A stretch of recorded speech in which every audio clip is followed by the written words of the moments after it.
তো চলো এবার পালা হচ্ছে এখান থেকে বিদায় নেওয়ার। আর এখানের রাস্তা প্রচণ্ড খারাপ, প্রচণ্ড।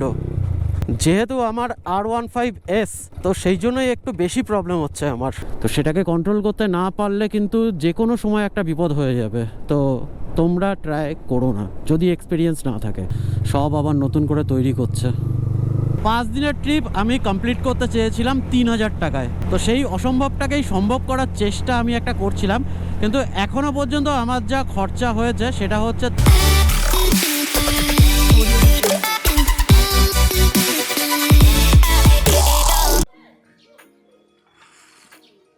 তো সকাল সকাল রোদ পোয়াচ্ছি, কারণ এখানে প্রচণ্ড ঠান্ডা আর তার সাথে আছে গরম চা। কালকে আমি এসেছিলাম সিলেরিগাঁওতে। যদি এর আগের ভিডিওটা তোমরা দেখে থাকো তাহলে তো অবশ্যই জানবে, আর যদি না দেখে থাকো তাহলে অতি অবশ্যই আগের ভিডিওটা দেখে নাও। মানে এখানে আসতে গিয়ে যে কি অবস্থা আমার হয়েছিল সেটা তোমরা দেখতে পাবে। তো আমি বাড়ি থেকে বেরিয়েছিলাম হচ্ছে 19 তারিখে, আর 24 তারিখে আমাকে বাড়িতে ফিরে যেতে হবে, আর আজকে হচ্ছে 23 তারিখ। তো এবার পালা হচ্ছে বাড়ির দিকে ফেরার। তো চলো ফটাফট যাই, চাটা শেষ করি আর বাইকে লাগেজগুলো প্যাক করি আর বাড়ির দিকে রওনা দিই। তো চলো এবার পালা হচ্ছে এখান থেকে বিদায় নেওয়ার। আর সত্যি সব থেকে চাপের জিনিস হচ্ছে এই কোনো জায়গা থেকে চলে যাওয়া, মানে কেমন একটা লাগে। আশা করছি তোমাদের সাথেও হয়তো এরকম হয়। তো চলো, বাইকে পুরো মাল লোড হয়ে গেছে আমার, এবার জাস্ট জুতোটা রাখবো আর স্লিপিং ব্যাগটা বাঁধবো, বাস। তো যাই হোক, কালকে যেটা বলছিলাম যে এই রাস্তাটা দিয়ে তোমরা আসতে পারো, তো এই রাস্তাটা দিয়েই এসো। আর এখানের রাস্তা প্রচণ্ড খারাপ, প্রচণ্ড। মোটামুটি এইটুকখানি রাস্তা ক্রস করে গেলে আর সেরকম খারাপ রাস্তা কিছু নেই, সবই খুব ভালো রাস্তা। আর আমার লাগেজ এত বেশি আছে, মানে পুরো ক্যাম্পিংয়ের সেট আপটা রয়েছে। পাহাড়ের দিকে উঠতে গেলে মানে খুব খাড়া ঢালে হেভি সমস্যা হচ্ছে, মানে ফার্স্ট গিয়ারও আমার গাড়ি টেনে উঠতে পারছে না, মানে বুঝতে পারছি ওর আর পাওয়ার ডেলিভার করতে পারছে না, ওর ক্ষমতা হচ্ছে না। আর যেহেতু আমার R15S, তো সেই জন্যই একটু বেশি প্রবলেম হচ্ছে আমার। এখানে যদি ডমিনার বা KTM অ্যাডভেঞ্চার, তারপর এক্সপালস 200, এইসব গাড়িগুলো যদি থাকে তাহলে অত একটা অসুবিধা হবে না, কারণ ওই গাড়িগুলো বানানোই হচ্ছে এইসব রাস্তার জন্য। আমি যে এই বাইক নিয়ে এইসব রাস্তা আর এরকম খাড়াই খাড়াই ঢালে আমি এসেছি এতটা লাগেজ নিয়ে, দেখো লাগেজ না থাকলে কোনো অসুবিধা নেই, R15 আরামসে চলে যেতে পারে, যেখানে ইচ্ছা নিয়ে যাও। যেহেতু R15 এর লোড ক্যাপাসিটি কম, তো সেই জন্য হয়ে যায় সমস্যা। মানে R15S নিয়ে আমি এরকম রাস্তা আর এরকম এতটা লাগেজ নিয়ে যে করলাম, মানে হ্যাটস অফ আমাকে আর আমার ভিরোনিকাকে। এই জন্য তো এই বাইকটা আমার জানের জান, পরাণের পরাণ। জাস্ট ভিউটা দেখো, কালকের ভিডিওতেও আমি দেখিয়েছিলাম, কিন্তু কালকে এখানে দাঁড়িয়ে একটা ছবি নেওয়া হয়নি। তো পাইন ট্রিগুলো যেখানে রয়েছে ওখানটায় যাই, ওখানে গিয়ে একটা ছবি তুলবো। তো চলো, এই আমি এক্সিট করছি সিলেরিগাঁও। খুব ভালো লাগলো, দারুণ সময় কাটালাম সিলেরিগাঁওয়ে। তো চলো এবার টুকটুক করতে করতে বাড়ির দিকে যাওয়া যাক। আর সব থেকে বড় সমস্যা হয়ে গেছে যে আমার গোপ্রোর মেমোরি কার্ড প্রায় শেষের পথে। আর যাই বলো, এখানকার কুকুরগুলোকে যা সুন্দর দেখতে না, ওফ। তো আমি এখন জাস্ট কালিম্পং সিটিটাকে ক্রস করে আসলাম। সিটিতে তো প্রচুর ট্রাফিক থাকে। চলো, আমার টেকনিক অ্যাপ্লাই করে দিলাম, গাড়ির ইঞ্জিন বন্ধ, নিউট্রালে দিয়ে দিয়েছি। তো যাই আস্তে আস্তে টুকটুক করতে করতে। তো এর আগেও মোটামুটি 7 কিলোমিটার মতো আমি এরকমভাবেই এসেছি। তো 60 কিলোমিটারে পেট্রোল তো বেঁচে গেল। কিন্তু এর আগের ভিডিওতেও তোমাদের বলেছি, এই ভিডিওতেও তোমাদের আমি বলছি, তো এই জিনিসটা তোমরা করতে যেও না, ঠিক আছে, যদি তোমাদের এক্সপিরিয়েন্স না থাকে। কারণ যখন ঢাল থেকে নামা হয় গাড়ির স্পিড কিন্তু প্রচণ্ড বেড়ে যায়। তো সেটাকে কন্ট্রোল করতে না পারলে কিন্তু যে কোনো সময় একটা বিপদ হয়ে যাবে। তো তোমরা ট্রাই করো না যদি এক্সপিরিয়েন্স না থাকে।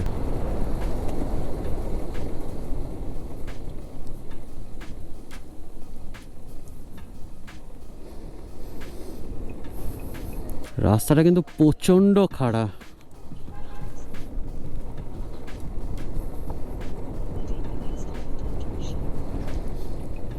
মানে এখান থেকে এই রাস্তাটা দিয়েও যাওয়া যেত, এই রাস্তাটা দিয়েও যাওয়া যেত। মানে এটাই গাড়ি ঘোড়াটা একটু বেশি যায়, আর এটা একটু সরু রাস্তা, এটা কম গাড়ি ঘোড়া যায়। তো যাওয়ার সময় আমি এটা দিয়েই গেছিলাম, এই যে দেখতে পাচ্ছ, এইটা দিয়ে। আর এই রোডটার নাম হচ্ছে ঋষি রোড। দেখো রাস্তার মাঝখানে কত বড় একটা গাড্ডা।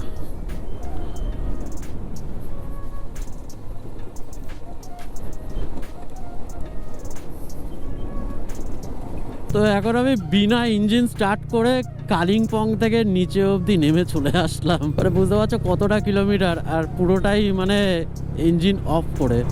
কতটা তেল সেভ হলো।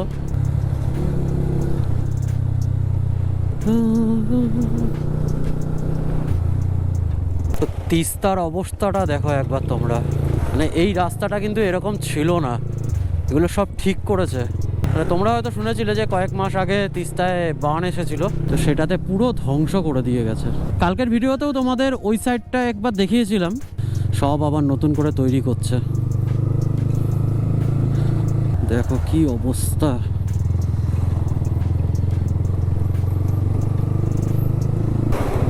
কেলো করেছে, তো বৃষ্টি পড়ছে।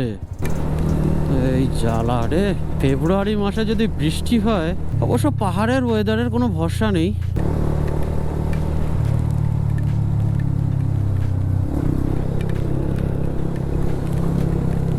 না, থাকবে না বৃষ্টি, হয়তো কোনো একটা মেঘ দিয়ে অল্প একটুখানি বৃষ্টি হলো, ব্যাস। না লেবু দেখবো নাকি লেবু আলিদের দেখবো রে, খুব সুন্দর লেবু। হ্যাঁ, খুব সুন্দর লেবু।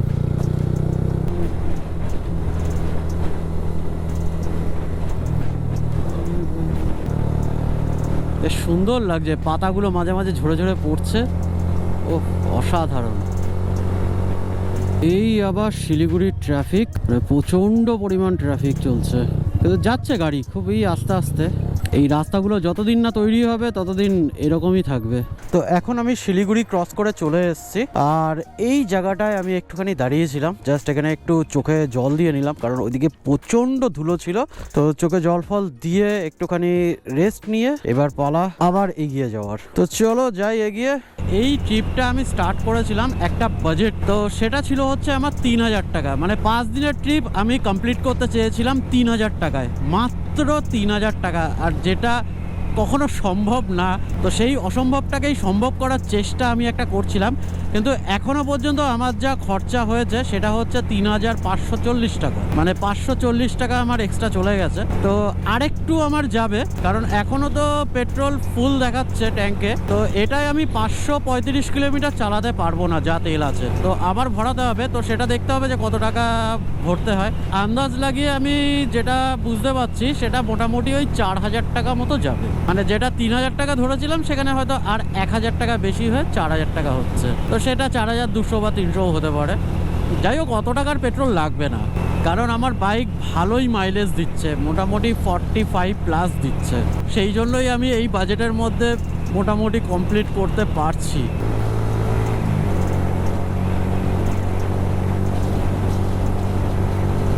তো এখানে একটু দাঁড়িয়েছিলাম, একটু জল টল খেয়ে নিলাম, আর হেলমেটের ভাইজারটা চেঞ্জ করে নিলাম। মানে ব্লু ভাইজারটা চেঞ্জ করে এখন ক্লিয়ার ভাইজার লাগিয়ে নিলাম, কারণ অন্ধকার হচ্ছে, তো ব্লু ভাইজারে কিছু দেখতে পাবো না হাইওয়েতে। তো যাই হোক, এখান থেকে আমার বাড়ির ডিস্টেন্স দেখাচ্ছে 385 কিলোমিটার। বেশ ভালোই টাইমিং রয়েছে কিন্তু আমার, মানে স্পিডটাও কিন্তু খুব ভালো রয়েছে। দেখো মোটামুটি আমি 100+ চালাচ্ছি না, ম্যাক্সিমাম চেষ্টা করছি যাতে 80 থেকে 90-এর মধ্যে রাখার, আর সেইভাবেই আমি চালাচ্ছি।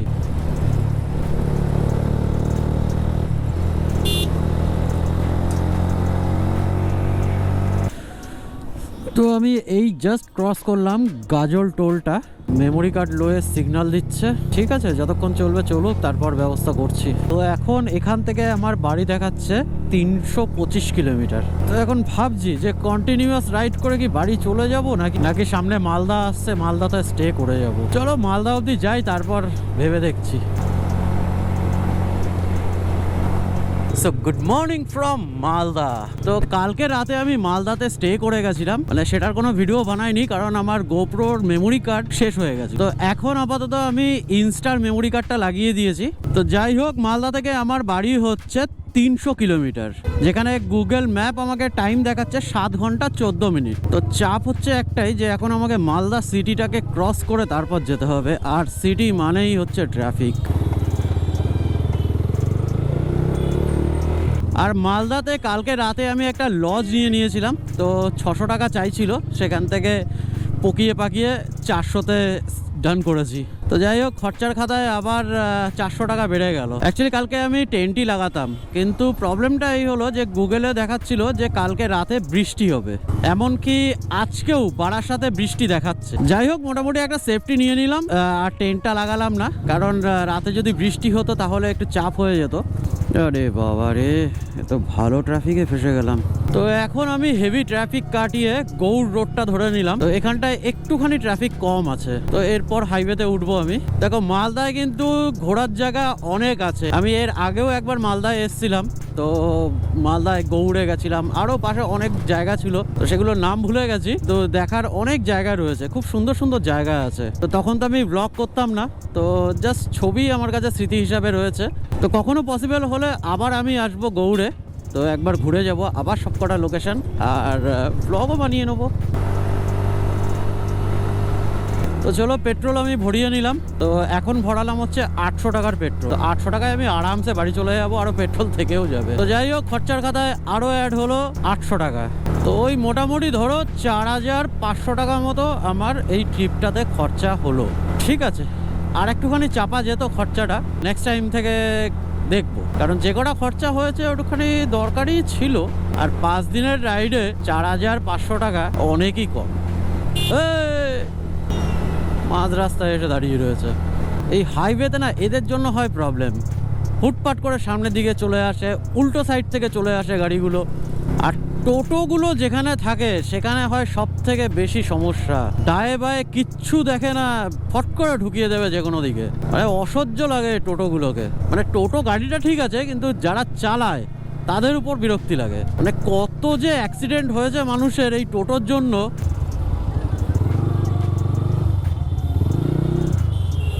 ভাই, এই খালা সিগন্যাল এপাশে রয়েছে, তাও ঢুকিয়ে যাচ্ছে গাড়িগুলোকে। কলাগুলো কাঁচা, যেটা পাকা দেখা যাচ্ছে সেটাও খাওয়া যাবে না। এই দেখো সামনের বাইকটাই দেখো, পুরো ঝুড়ি মুড়ি বেঁধে নিয়ে চলে যাচ্ছে। আর আমার বাইক, হ্যাঁ তুই কী করছিস? এইটুকাই লাগেজ দিয়ে নাকি পাহাড়ে উঠতে পারছিস না? হ্যাঁ, এত করছে।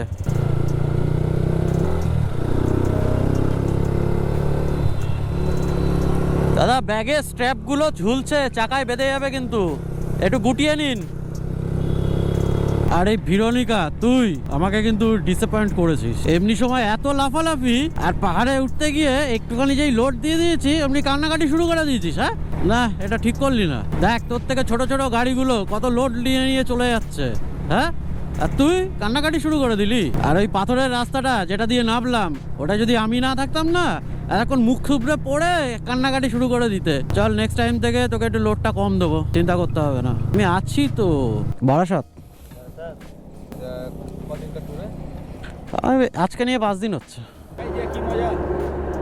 হ্যাঁ, মজা সব কিছুতে, মজা করতে পারলেই হলো। একাই সব থেকে বেশি মজা।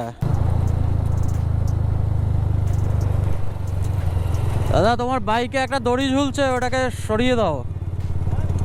দড়ি ঝুলছে একটা। বাহ, গাড়িটার পিছনে তো হেভি সুন্দর লেখা, ফুল হে গুলাব কা খুশবু লিজিয়ে, গাড়ি হে গরিব কা ভাড়া দিজিয়ে। সেই ব্যাপক দিয়েছে ডায়লগটা। তাহলে এরকম গাড়ির পিছনে না প্রচুর এমন এমন কবিতা পাওয়া যায়, শুনলে হেভি লাগে। তো এই আমি পৌঁছে গেলাম মুর্শিদাবাদ। আর মুর্শিদাবাদে কিছু বিল্ডিংয়ের উপর জলের ট্যাঙ্ক দেখলে জাস্ট অবাক লাগে। ওই দেখো, ওই একটা ট্যাঙ্ক, এটা হচ্ছে পাখি। এর আগে একটা দেখলাম গাড়ি ছিল, একটা গাড়ির শেপে করা ছিল।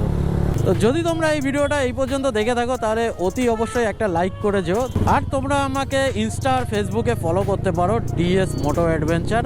আর তোমরা আমার ডিএস মোটো অ্যাডভেঞ্চার চ্যানেলটাকেও সাবস্ক্রাইব করে রাখতে পারো। তো ওখানে তো আমি প্রচুর ভিডিও ছাড়ি, মানে ওটা অবশ্যই হিন্দিতে। চলো, এই ভিডিওটা এখানেই শেষ করি, আবার দেখা হবে অন্য একটা ভিডিওতে। তো ততক্ষণের জন্য stay tune, take care and good bye.